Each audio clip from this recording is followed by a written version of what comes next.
بسم اللہ الرحمن الرحیم۔ شرح تہذیب کا 5واں باب ہے کلیات خمسہ، سبق نمبر 4 میں خوش آمدید۔ آج کے سبق کے اندر ہم نقطے کی تعریف اور اس پر ہونے والا اعتراض پڑھیں گے۔ عبارت دیکھ لیں۔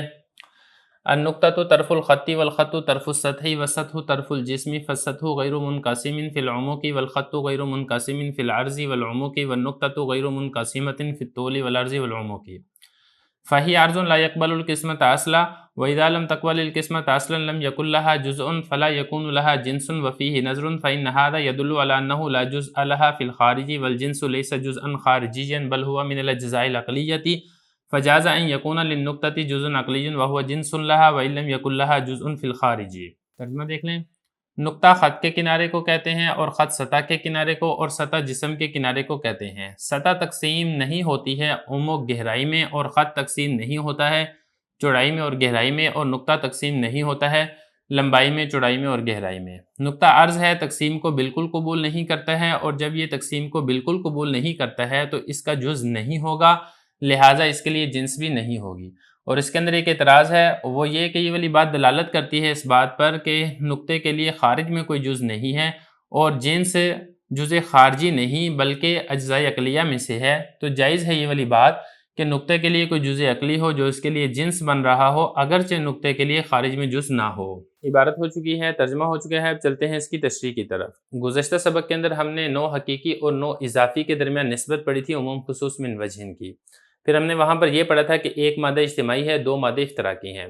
مادہ اشتراکی کے اندر حضرت مثال لے کر آئے تھے نقطے کی، اور اس میں ہم نے یہ ثابت کیا تھا کہ نقطہ نوع حقیقی تو ہے لیکن نوع اضافی نہیں ہے، کیونکہ نقطہ بسیط ہے، اس کا کوئی جز نہیں ہے، تو جب اس کا جز نہیں ہے تو اس کی جنس نہیں ہوگی، تو جب اس کی جنس نہیں ہے تو پھر نقطے کا نوع اضافی ہونا بھی باطل ہو جاتا ہے۔ ابھی اس نقطے کے بارے میں مزید وضاحت کرنے کے لیے اس کو اس کی ضد کے ذریعے سے واضح کر رہے ہیں، کیونکہ اصول ہے تعرف الاشیاء بازدادها، کسی بھی چیز کی آپ نے پہچان کرنی ہو تو اس کی ازداد یعنی اس کی ضد کے ذریعے سے آپ پہچان سکتے ہیں۔ مثال کے طور پہ رات کو آپ نے پہچاننا ہے تو دن کے ذریعے سے آپ پہچان لیں۔ اسی طریقے سے یہاں پر بھی نقطہ کو اس کی جو ازداد ہیں اس کے ذریعے سے واضح کر رہے ہیں، تو کل یہاں پر 4 چیزیں ہیں جن کو اگر آپ سمجھ لیں گے تو نقطے کو سمجھنا آسان ہو جائے گا۔ ان میں سے پہلے نمبر پر آتا ہے جسم، دوسرے نمبر پر آتا ہے سطح، تیسرے نمبر پر آتا ہے خط، چوتھے نمبر پر آتا ہے نقطہ۔ جسم کے بارے میں آپ سمجھے کہ جسم اس کو کہتے ہیں جو لمبائی میں، چوڑائی میں اور گہرائی میں تقسیم کو قبول کرے،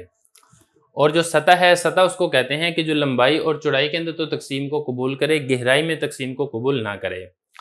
اور جو خط ہے، خط صرف لمبائی میں تقسیم کو قبول کرتا ہے، نہ چوڑائی میں تقسیم کو قبول کرتا ہے، نہ گہرائی میں تقسیم کو قبول کرتا ہے۔ اور جو نقطہ ہے، نہ لمبائی میں، نہ چوڑائی میں، نہ گہرائی میں تقسیم کو قبول کرتا ہے، تو نقطے کا کوئی جزء خارجی نہیں ہوتا ہے۔ مثال سے بات سمجھنی آسان ہوگی۔ مثال کے طور پہ یہ کتاب آپ دیکھ رہے ہیں، یہ جو کتاب ہے یہ لمبائی میں بھی تقسیم کو قبول کرتی ہے، چوڑائی میں بھی تقسیم کو قبول کرتی ہے، گہرائی میں بھی تقسیم کو قبول کرتی ہے۔ دوسرے اور آسان لفظوں میں کہوں تو وہ یہ ہے کہ جسم اس کو کہا جاتا ہے جس کی لمبائی ہو، جیسے اس کی یہ لمبائی ہے، اور جس کی چوڑائی ہو، جیسے یہ اس کی چوڑائی ہے، اور جس کی گہرائی ہو، یہ اس کی گہرائی ہے۔ گہرائی کو عمق کہتے ہیں، گہرائی کہہ لیں آپ، موٹائی کہہ لیں۔ تو جو لمبائی میں، چوڑائی میں، گہرائی میں تقسیم کو قبول کرے اس کو جسم کہا جائے گا، لہذا یہ جو کتاب ہے یہ ایک جسم ہے۔ اور سطح اس کو کہتے ہیں جو صرف لمبائی اور چوڑائی تو ہو جس کی لیکن گہرائی نہ ہو۔ اس کی بھی مثال سمجھ لیں۔ اس کی مثال دیکھیں، جیسے یہ ایک صفحہ ہے یا کوئی کاپی ہے، کوئی رجسٹر ہے، کسی کا بھی آپ صفحہ لے لیں۔ اب اس صفحے میں اگر آپ دیکھیں گے نا، لمبائی بھی ہے، چوڑائی بھی ہے، لیکن گہرائی نہیں ہے، بالکل پتلا ہے نا۔ تو جو لمبائی اور چوڑائی کے اندر تو تقسیم کو قبول کرے، گہرائی میں تقسیم کو قبول نہ کرے، اسے سطح کہا جاتا ہے۔ اور خط اس کو کہتے ہیں جو صرف لمبائی میں تقسیم کو قبول کرے، یعنی جس کی صرف لمبائی ہوتی ہے، نہ اس کی چوڑائی ہوتی ہے، نہ اس کی گہرائی ہوتی ہے۔ مثال کے طور پہ یہ ایک لائن ہے، یہ خط ہے، اس کی لمبائی تو ہے، نہ اس کی چوڑائی ہے، نہ اس کی گہرائی ہے۔ لمبائی میں تقسیم کو قبول کر سکتا ہے، مطلب آپ اس کو چھوٹا کر سکتے ہیں، اس کو آپ تقسیم کر کے 2 ٹکڑے کر دیں، یا مزید تقسیم کر کے اس طریقے سے کر دیں، یا اور تقسیم کر دیں، تو آپ اس کی لمبائی کے اندر تو تقسیم کر سکتے ہیں۔ اور اس کا جو کنارہ ہوتا ہے، اس کے کنارے کو نقطہ کہا جاتا ہے۔ جیسے یہ نقطہ ہے، یہ نقطہ ہے، یہ نقطہ ہے، یہ نقطہ ہے، یہ نقطہ ہے، اسی طریقے سے یہ بھی نقطہ ہے، یہ بھی نقطہ ہے، یہ بھی نقطہ ہے۔ تو جو خط کا کنارہ ہوتا ہے اسے نقطہ کہا جاتا ہے، تو نقطے کی نہ تو لمبائی ہوتی ہے، نہ چوڑائی ہوتی ہے، نہ گہرائی ہوتی ہے۔ اب ذرا عبارت دیکھیں، فرما رہے ہیں کہ نقطہ خط کے کنارے کو کہتے ہیں، جیسے یہ سارے نقطے ہیں، اور خط سطح کے کنارے کو کہتے ہیں، اور سطح جسم کے کنارے کو کہتے ہیں۔ سطح تقسیم نہیں ہوتی ہے یا تقسیم کو قبول نہیں کرتی ہے گہرائی میں، یعنی جو سطح ہے اس کی لمبائی اور چوڑائی تو ہوتی ہے لیکن گہرائی نہیں ہوتی، اور جو خط ہے یہ چوڑائی میں اور گہرائی میں تقسیم کو قبول نہیں کرتا، یعنی خط اس کی لمبائی تو ہوتی ہے، نہ اس کی چوڑائی ہوتی ہے، نہ اس کی گہرائی ہوتی ہے، اور جو نقطہ ہے یہ تقسیم کو قبول نہیں کرتا ہے لمبائی میں، چوڑائی میں اور گہرائی میں، یعنی نہ تو اس کی لمبائی ہوتی ہے، نہ چوڑائی ہوتی ہے، نہ گہرائی ہوتی ہے۔ تو خلاصہ یہ نکلے گا کہ یہ جو نقطہ ہے یہ نقطہ بسیط ہے، اس کا جز نہیں ہے، تو جب یہ تقسیم کو قبول نہیں کرتا ہے تو اس کے اجزاء نہیں ہے۔ دیکھیں کوئی بھی چیز جو ذو اجزاء ہو وہ تقسیم کو قبول کرتی ہے، ایک چیز ہے اس کے 10 اجزاء ہیں تو آپ اس کو 10 جز کے اندر تقسیم کر سکتے ہیں، لیکن کوئی چیز واحد ہے، بسیط ہے، اس کے اجزاء ہی نہیں ہے تو وہ تقسیم کو قبول نہیں کرتی ہے۔ تو جب تقسیم کو قبول نہیں کرتی ہے تو پھر اس کے لیے جنس ہونا بھی ممکن نہیں ہے، تو جب اس کے لیے جنس ہونا ممکن نہیں ہے تو وہ جو چیز ہے وہ چیز نوع اضافی بھی نہیں بن سکتی ہے، کیونکہ نوع اضافی اسی کی ہوتی ہے جس کے اوپر کوئی جنس موجود ہو، تو جب اس کے اوپر جنس نہیں ہو سکتی ہے تو نوع اضافی بھی نہیں ہو سکتی ہے، تو لہذا اس کے لیے لازم ہے کہ نقطہ صرف اور صرف نوع حقیقی ہی ہے، نوع اضافی نہیں ہو سکتا ہے۔ یہی بتا رہے ہیں کہ یہ جو نقطہ ہے یہ ایسا عرض ہے جو تقسیم کو بالکل قبول نہیں کرتا، تو جب یہ تقسیم کو بالکل قبول نہیں کرتا ہے تو پھر اس کے لیے اجزاء نہیں ہوں گے، تو جب اجزاء نہیں ہوں گے تو اس کے لیے جنس بھی نہیں ہوگی، کیونکہ جنس جو ہے وہ اپنی ماہیت کا ایک جز ہوتی ہے۔ مثال سے میں بات سمجھا دیتا ہوں، جیسے انسان ہے نا، انسان کی حقیقت کیا ہے؟ حیوان ناطق، انسان ایک ماہیت ہے،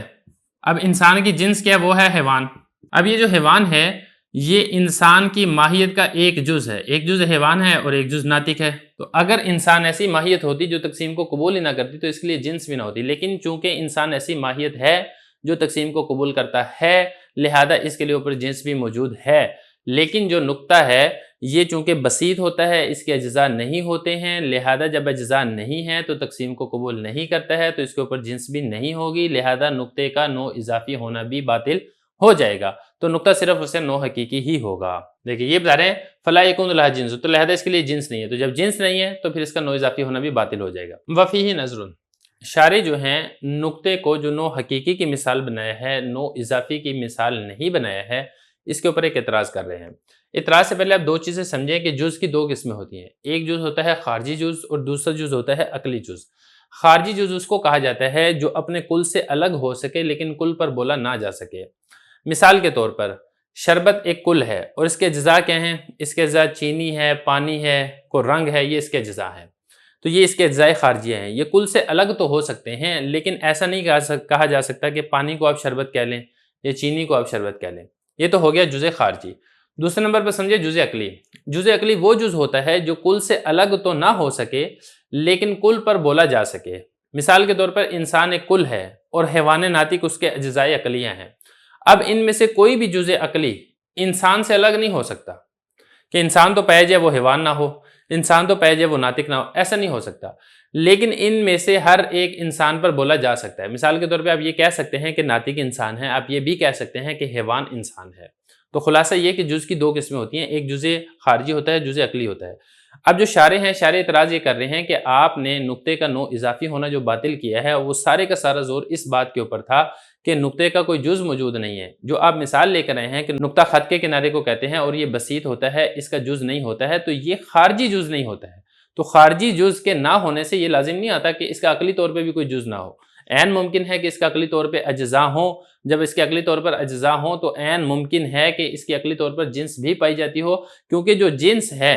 یہ اجزاء عقلیہ میں سے ہے نہ کہ اجزاء خارجیہ میں سے ہے، تو اجزاء خارجیہ کو لے کر اجزاء عقلیہ کی نفی کرنا جائز اور درست نہیں ہے۔ یہ شارح اعتراض کر رہے ہیں نقطے کو نوع اضافی کی مثال نہ بنانے اور نوع حقیقی کی مثال بنانے کے اوپر۔ دیکھیں یہ بتا رہے ہیں وفی نظر، اس کے اوپر ایک اعتراض ہے، وہ یہ ہے کہ آپ نے جو ساری بحث کی ہے اس سے تو یہ والی بات دلالت کرتی ہے کہ نقطے کا خارج میں کوئی جز نہیں ہے، اس کا جز خارجی نہیں ہے،